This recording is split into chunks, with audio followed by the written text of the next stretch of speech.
আমার এই আঘাতের জায়গায় আঘাতের চিহ্ন থাকলেও নবী ফু দেওয়ার পর আজ পর্যন্ত আমি সেখানে আর কোনো ব্যথা অনুভব কুলির পানি যখন কূপের পানির সাথে মিশে যায় ওই পানি থেকে মেশক আম্বরের ঘ্রাণ বের হওয়া শুরু হয়। ইয়া রাসূলুল্লাহ সাল্লাল্লাহু আলাইহি ওয়াসাল্লাম বিদালবিম মিম্মা, আল্লাহ নবীর কাছে এক বালতি পানি আনা হলো। পানি আনার পর ফাশরিবা মিনহু, আল্লাহ নবী পানি পান করলেন। করার পর ফামাজ্জা ফিদ্দালবি, কুলি করে বালতির মধ্যে পানি ফেলে দিলেন। বালতির মধ্যে পানি ফেলে দেওয়ার পর ওয়াসাব্বা ফিল বিইরি, ওই বালতির পানিগুলা কূপের মধ্যে ফেলে দেওয়া হলো। আবার বলছি, নবীজি বালতির পানি থেকে পান করলেন, কুলি করলেন, বালতিতে ফেলে দিলেন। বালতির পানিগুলো সাহাবায়ে কেরাম কূপের মধ্যে ফেলে দিল। তাহলে কুলির পানি গিয়ে মিশলো কিসের পানির সাথে? কূপের পানির সাথে। সাহাবী বলেন ফাফাহা মিনহা মিসলু রিহিল মিস, কুলির পানি যখন কূপের পানির সাথে মিশে যায় ওই পানি থেকে মেশক আম্বরের ঘ্রাণ বের হওয়া শুরু হয়। এই হলো কুলি। নবীজির ফু ছিল কেমন? এই যে বিসমিল্লাহির রহমানির রহিম, এরকম এই যে ফুটা, এটা কেমন ছিল? এক সাহাবী নাম সালামা ইবনুল আকওয়া রাদিয়াল্লাহু তাআলা, তিনি দৌড়াইতে পারতেন অনেক বেশি। কেমন বেশি?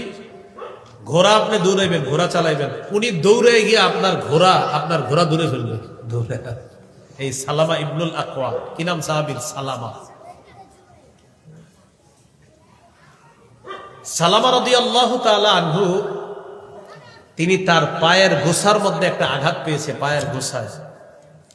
ইয়াজিদ ইবনে আবি উবাইদ একদিন তার পায়ের গোছার মধ্যে আঘাত দেখলেন। দেখার পর তো এই আঘাতে মানুষ স্বাভাবিকভাবে হাঁটার কথা না, কিন্তু উনি দিব্যি স্বাভাবিক হাঁটতেছে, দৌড়ায়, মানে উনি আগের মতোই। সালামা রাদিয়াল্লাহু তাআলা ওনার ওই আঘাতের কারণে কোনো পরিবর্তন নাই। যেমন আমার পায়ে যদি একটা আঘাত থাকে, আমি তো আপনাদেরকে হয়তো এরকমও বলে দিতাম ভাই আমার পক্ষে সম্ভব না বাসা থেকে নামা, কিন্তু সাহাবী উনি আঘাত আছে কিন্তু ওনার মতো উনি চলতেছে। তো ইয়াজিদ ইবনে আবি উবাইদ রাসূলুল্লাহ সাল্লাল্লাহু আলাইহি সাল্লামের প্রিয় সাহাবীকে জিজ্ঞাসা করলেন, আচ্ছা আপনার এই পায়ের গোছার মধ্যে এটা কি? তো তিনি জবাব দিলেন, আসাবাতনি ইয়াউমা খায়বার, খায়বারের দিন আমার এই পায়ের মধ্যে আঘাত লেগেছে, আমি আঘাতপ্রাপ্ত হয়েছিলাম।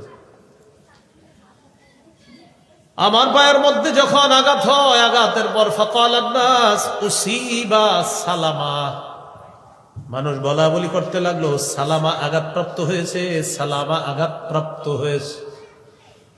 ফাদুইয়া বি, আমাকে ডাকা হলো। ফাউতিয়া বি, আমাকে আল্লাহ রাসূলের কাছে নিয়ে যাওয়া হয়।